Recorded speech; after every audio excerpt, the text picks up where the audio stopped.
जैसे कि हम सभी जानते हैं, हम सब यहाँ पे 2 दिन से हड़ताल के लिए इकट्ठे हुए हैं। बैंकों के निजीकरण के लिए हम लोग विरोध प्रकट कर रहे हैं। हम लोग का खुद का कोई भी इसमें बेनिफिट नहीं है। देश के साथ गद्दारी है। ये जो सरकार ने सरकारी बैंकों को, सरकारी संस्थानों को जो निजीकरण करने का फैसला लिया है, ये हड़ताल उसी के विरोध में की गई है। आज सभी जगह निजीकरण के नाम पर राष्ट्र की बहुमूल्य संपत्तियों को नष्ट करना और बेचना किसी भी परिस्थिति में ठीक नहीं है, उचित नहीं है। इसी तरह के राष्ट्र विरोधी कदमों का विरोध करने के लिए आंदोलन ही हमारे पास अब एकमात्र रास्ता रह गया है। तो ये आपकी जो हड़ताल है ये कितने समय तक चलने वाली है? ये अभी 2 दिवसीय राष्ट्रव्यापी हड़ताल का आह्वान है। इसके बाद भी अगर सरकार इन मांगों को, इस पर उचित कदम नहीं लेती है, उचित निर्णय नहीं लेती है, तो आगे जाकर ये आंदोलन अनिश्चितकालीन हड़ताल पर भी जा सकते हैं।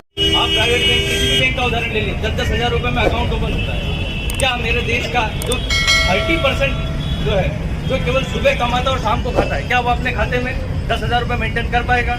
क्या वो एसी से सजी हुई प्राइवेट बैंकों के अंदर जा पाएगा? क्या उसमें इतना आत्मविश्वास है कि उन उद्योगपति के सामने वो अपने खाते से 200 रुपये निकाल पाएगा? नहीं। ये पब्लिक सेक्टर बैंक ही है जो आपको 50 रुपये भी निकाल के देती है, 200 रुपये भी निकाल के देती है। एक गरीब आदमी भी सर्विस सेक्टर के बैंकों के कारण अपने मकान को बनाने का सपना देख लेता है और मकान बनाकर रह लेता है। ये जो हड़ताल हो रही है, ये हड़ताल असल में उन्हीं गरीबों के सपने को बचाने के लिए हो रही है। ये केवल कुछ कर्मचारियों की छटनी हो जाएगी, इस वजह से हड़ताल नहीं है। ये पूरे देश को बचाने के लिए और देश की संपदा को बचाने के लिए हड़ताल। सारा देश इस समय आंदोलनों की राह पर है। दिल्ली में किसान बैठे हुए हैं। अब देश के बैंक भी शायद ऐसा लग रहा है कि किसी बड़े आंदोलन की तरफ जा रहे हैं। हमारे साथ हैं स्टेट बैंक ऑफ इंडिया, या कहा जाए कि देवास शहर के सारे बैंक के कर्मचारी, जो अपनी मांगों को लेकर निजीकरण के खिलाफ आज 2 दिन की हड़ताल पर हैं। श्रीमान, क्या है इस हड़ताल का मकसद? सरकार बैंकों का निजीकरण कर रही है, जिसके विरोध में पूरे देश भर में बैंक कर्मचारियों की 2 दिन की हड़ताल है। इसके बाद जनरल इंश्योरेंस और LIC की भी हड़ताल है। और निजीकरण के इस दौर के खिलाफ ये पहली चेतावनी स्वरूप सबकी अलग अलग हड़तालें अलग अलग दिवस पे हैं। लेकिन नहीं मानने पर पूरे देश में एक साथ सभी विभागों की, सभी सेवा क्षेत्रों की हड़ताल होगी। और 10 ट्रेड यूनियनों का इस हड़ताल को समर्थन है। AIUTUC की ओर से मैं यहाँ समर्थन देने के लिए आया हूँ।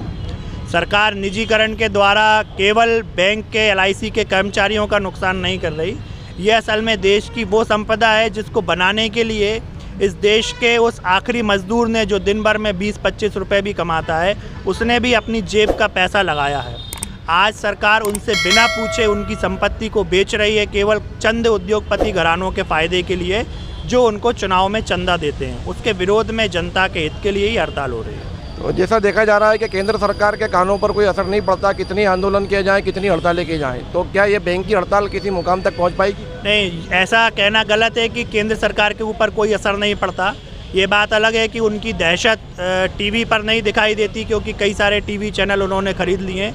लेकिन सरकारें डरी हुई हैं, सहमी हुई हैं, और निश्चित रूप से इस हड़ताल का असर होगा और सरकार को निजीकरण की नीतियों को वापस लेना पड़ेगा। तो जैसा कि ये कोशिश की जा रही है कि हमारी केंद्र सरकार निजीकरण कर वो उन बैंकों के हाथ में ये सत्ता देना चाहती है जो बाहर से आएंगी, जो आकर यहाँ का पैसा कमाकर ईस्ट इंडिया कंपनी की तरह लूट कर वापस ले जाएंगी। धन्यवाद।